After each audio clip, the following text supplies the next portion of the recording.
Mr. Amit Sinha, please come on the stage. Hi everyone, this is Amit here from HDFC AMC. Good morning, a very good morning to all of you. I just wanted to start my speech by congratulating the earlier speaker, a very passionate and very enlightening speech, and also wanted to congratulate him for a very illustrious career, and all the best, sir, for your next innings. Sure. Yeah. So I'll start my presentation. I'll try to keep it brief. I think where Mr. Subramaniam left his thought process, I'll start from there with some data points. We all kind of talk about a lot of volatility in the markets. Obviously, it is very pertinent in the current environment. But if you look at the long-term equity market returns, it has followed the nominal GDP growth in India, and this is basically, we are talking about the last 4 decades of nominal GDP growth, which has been in the range of around 12 to 15% in the last 4 decades. And stock market returns, if you look at Nifty, Sensex, broadly has followed this kind of a return. So yes, I think a volatile market, or if the market comes down, that is a boon, because in the longer term you will get this kind of a return, which is basically 12 to 15% return. So, if you look at the kind of events we are talking about, there were multiple events which could have kind of disrupted the market. We had many election results in the last 40 years, which were not, in line to what market expected. I think in 2004, the change of regime led to the market correction. But at the end of the day, if you look at returns after 2004, it was. In nutshell, just wanted to kind of highlight the point that markets do return. The returns are close to around 12 to 15% in the longer term, and of course, if you are able to add alpha, you get more than 15% return on an yearly basis. Now moving on to some of the tailwinds and why we think that India is poised to kind of stand out in the overall globe. Here are some of the points. I'll go into detail of each of them. To start with, some of the potential tailwinds. I think very clearly, manufacturing is a sector, if you look at from a longer term perspective, the last 20 years we have struggled in manufacturing, and clearly, China took the initiative, and China is now the manufacturing hub of the world. And our manufacturing contribution to our GVA or GDP has come down significantly in the last 20 years. I think this is a sector which has seen the utmost attention from the government, and that is why we are now starting to see multiple areas where manufacturing has started kind of picking up. Some of the things we believe are the key pillars, or basically why manufacturing should revive or kind of do well from here are: number one, in terms of the cost advantage, we have become one of the lowest, kind of manufacturing wages in the world. What has happened in China, because of the higher per capita income, now they are, their per capita income has crossed $15,000. We are at around $2,500. So the manufacturing wages have gone through the roof. If you look at the top of the, India is positioned very well out here in terms of the, the cost advantages as far as the manufacturing is concerned.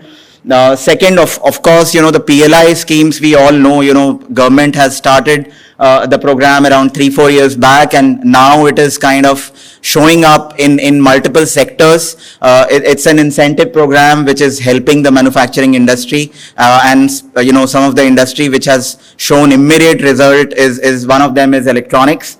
Again, if you look at some of the other, policies of the government, including the, basically focus on the infrastructure development, it is very, very important, because infrastructure development leads to lowering down of the logistics cost. Again, if you look at the kind of road development which has happened, or the kind of railway development, kind of focus on the railway infrastructure which this government has, I think all of this will lead to longer term logistic cost coming down, and which is very good for manufacturing, cost advantage overall. And lastly, I would say that, the geopolitical standing at this point of time, clearly the world is, becoming multipolar, and, the developed world has clearly realized that, the supply chains have to be diversified. It cannot be concentrated in one country like China. So, countries like US and, the European Union, they are kind of diversifying their supply chain, and India tends to kind of, become a big beneficiary out of that, geopolitical scenario. Clearly, a lot of things are already happening, but we see this picking up in the years ahead. Moving on, this is one example. Again, I talked about the electronic sector, but I think if you look at the kind of growth rate in the electronic sector, in the last 5 years, it is clearly kind of being a shining light. Now we are, exporting, although I need to add a point out here that, the value addition is still in the initial stages. So we are doing the, in the electronics part, we are still at the bottom 20% of the value addition, but, that is how, typically an industry starts in the formative years. I think services industry is something which, I don't need to kind of introduce you to. I mean, basically, it's an industry which has done exceptionally well. Clearly, IT outsourcing is something which has kind of done exceptionally well in the last 4 decades. But I think one point I just wanted to highlight is the new phenomena, which is a GCC phenomena. I think apart from outsourcing the IT work, now more and more MNCs are kind of putting up shops in India, and they are outsourcing their other work also. Some of the accountancy works, something which is, which they were doing earlier in their core countries. Now it is kind of getting outsourced to India. So I think GCC is one of the new development, and I think that will help us kind of increase the services exports component in a meaningful way. Banking sector is also kind of has improved meaningfully. What it does, I mean, what very robust banking sector does is it helps, kind of reignite the private capex in the country. Obviously, at this point of time, if you look at the NPAs and, the capital adequacy, it has been one of the best in the last 10 years. And corporate balance sheet has also improved. So as a country, we are well poised to, kind of see, the private capex coming in, because banks are ready to kind of increase their, credit offtake. Infrastructure push, obviously, we all know the government focus, but in terms of numbers, if you look at, in last 4 years, government has almost increased the infrastructure outlay by 2.5 times. This is phenomenal. I don't think that, any government has taken this kind of an initiative when it comes to the infrastructure development.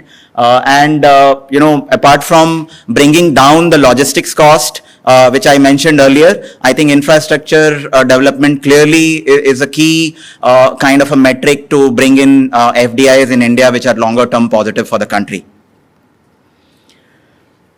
Private capex, I think this is a very debatable point. While, it has kind of increased, it has come back, it has recovered from the lows of, the COVID lows, but it has not come to the levels of, what India saw during 2004 to 2007 period. I think couple of reasons for that.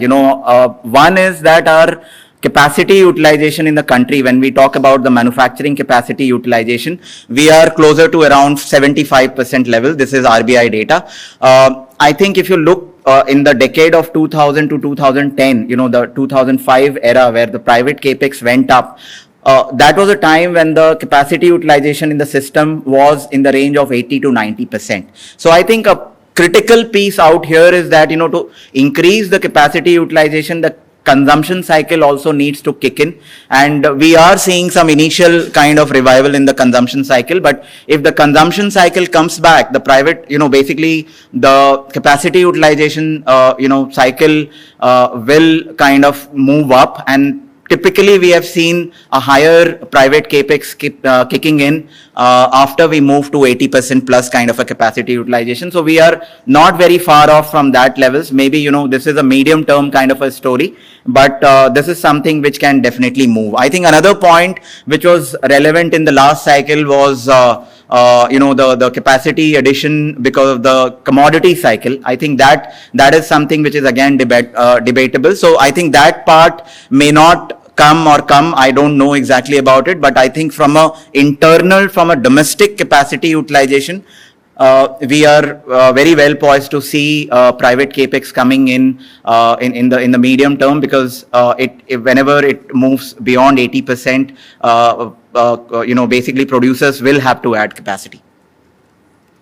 Moving on, I think housing is something which has again seen a recovery. I think the fundamental reason behind this was, of course, that from an affordability point of view, and I'm not talking about one particular market, but from the entire country's perspective, if you look at from an affordability point of view, last decade the prices did not move significantly, while the income growth was there close to around 7 to 10%. So I think from an affordability point of view, real estate became much more affordable, at the start of the pandemic.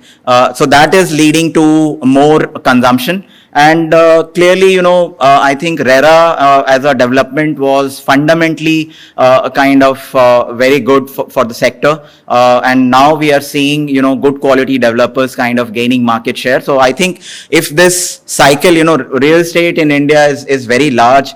As of now, the cycle is more prominent. It is doing well in the top cities. But if it percolates to the lower tier cities, I think this will be wonderful for job creation, because it's very labor intensive market, it's very labor intensive industry.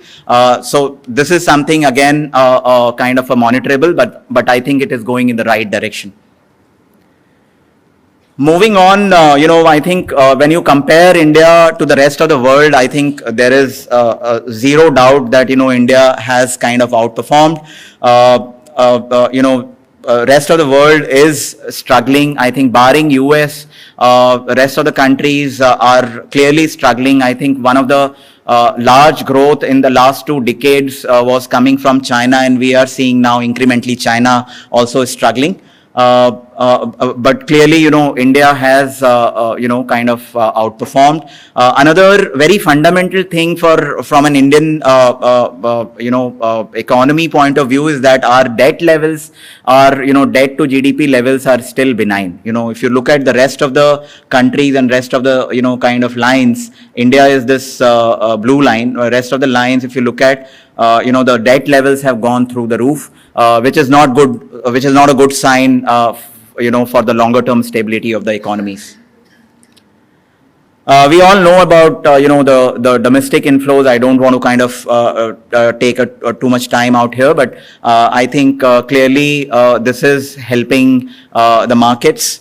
But, just wanted to underline the part which the earlier also is kind of highlighted, the equity, part of the household as of today is only 5% in India, compared to, let's say, 25% in US. And even if I look at the rest of the world, this number will be much higher than 5%. So still a long way to go in terms of the equity participation for the country.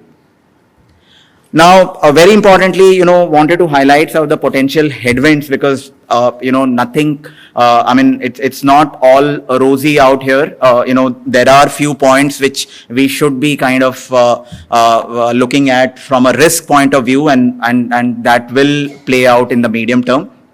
If you look at, historically, the twin deficits have been I would say clearly one of the key risks for the country, and that is coming primarily from the point of view that India is an importer of energy, mainly the crude oil, and that is one of the key components of our imports, and that leads to the current account deficit, etc. And also from a fiscal point of view, I think we need to watch out for how the fiscal deficit moves on from here. But I would say the encouraging part is that in the last 3 to 4 years, oil investment has started coming back, which was neglected in the last decade. From 2010 to 2020, the investment in the oil sector kind of went down significantly. If you look at this number, the investment came down significantly because of the ESG concerns and the basically the rise of EVs in the world. But I think that is now incrementally coming back. So there is investment which is happening on the oil side, and that is that is the reason we believe that the levels of oil increase, the crude oil increase, will not be significantly higher from the current levels. Similarly, another risk point is the global inflation. I think US is still struggling, in terms of inflation, and we might see a kind of a higher for longer kind of a interest rate scenario. That is a clear kind of a risk, because not only the higher interest rate, kind of disturbs the investment cycle, but also from a risk point of view, higher cost of capital or higher, typically higher interest rate will lead to higher cost of overall higher cost of capital. That has negative impact on the valuations of equities. So we need to be kind of aware of that. If the interest rate cycle remains higher for a very long period of time, I mean, this year obviously there are predictions for 1 or 2 rate cuts, but there can be kind of negative surprises on that part. We need to kind of monitor that part. So that is a clear risk. And another, risk I would highlight is that, the glowing global economy. I think last bull cycle, we all tend to compare this bull cycle with the last bull cycle, 2003 to 2007-8. I think last bull cycle saw global growth kind of being very, very good. China was growing at 10% real GDP. Rest of the world was also kind of growing very smart. I think this time around the global growth can disappoint us. In fact, it is disappointing already. But if US also kind of starts to kind of slowing down, we might have a world which is kind of slow down significantly, or even might go into a recession, which is never a good news from a equity point of view. Chinese, we all know about the Chinese real estate market and, the kind of risk which it can have on the overall kind of global scenario. But I think there are few steps which the government has taken internally, which is kind of leading to kind of improve the sector. But we don't know much about China and how that will pan out. And debt, I talked about debt. Global debt is clearly a risk part. Now, keeping time in mind, I think clearly this is the summary of what I have been talking about in the last 20 minutes or so. I think the point number 1 clearly highlights that amidst the multiple risk, global economies slowing down, inflation being multi-year high globally, and the geopolitical tensions, the war, we are at this point of time seeing 2 wars going on. India is clearly a shining light, so that is very positive. Point number 2 is, government is clearly focused on improving the manufacturing space. There is a lot of intervention from the government side, including PLIs and the focus on infrastructure and easing the overall kind of business environment in the country, which we believe will lead to manufacturing share moving from other countries, especially China, to India, which is very good news for the manufacturing space and overall for the economy. Obviously, the missing piece is the which has not gone up to that potential is the private capex part, and whenever the consumption cycle kicks in, we might see private cycle also kind of going up. Third point is, basically the corporate balance sheet and basically the household leverage is pretty good. We have a very robust banking system, in place at this point of time. Again, all of these points indicate towards a very, very fundamentally good economy. And growth should sustain for a longer period of time for the country. On the other hand, highlighting the risks again, some of the clear risks are inflationary pressures and the global economy kind of slowing down, and higher cost of capital, which can eventually kind of bring down the valuations of the basically of the equity markets. So I think these were some of the points which I wanted to highlight on the macro front. If I just wanted to kind of take you through a couple of other slides, I cover the consumption space also. Basically one of the fund which I manage is HDFC non-cyclical consumer fund. And just wanted to go, kind of very quickly show you some of the slides. We all know that consumption in India is one of the key pillars. Very clearly, if you look at the GDP contribution, consumption contributes to close to around 55 to 57% of the GDP, and these are some of the key drivers of consumption, in the economy. And we at HDFC, we believe that, India is at an inflection point of the per capita income crossing $2,500. And whenever that has happened, in other countries, we have seen, this is an example of China. During the period 2006 to 2030, we saw a massive consumption boom because the per capita income crossed $2,500 and went to $5,000 in that 4-5 years. We can see a similar kind of a phenomena in India between today and 2030, because our per capita income is also kind of there at $2,500. So I think this is a very powerful point. I keep on kind of highlighting this point. Consumption can see a very big comeback going forward because of this fact. And the rest of the part obviously is that India is a young demography. Urbanization is going up. This is, again, the number of households which are kind of moving up the ladder. We are almost seeing an inverted kind of an structure. Almost, if you look at the number of households which are moving above a certain threshold of income, which is $10,000, it is almost going to 2.5 times in the next 7 to 8 years. I think to end with, I wanted to show this, kind of chart. Last 20 years, this is the consumption cycle in India.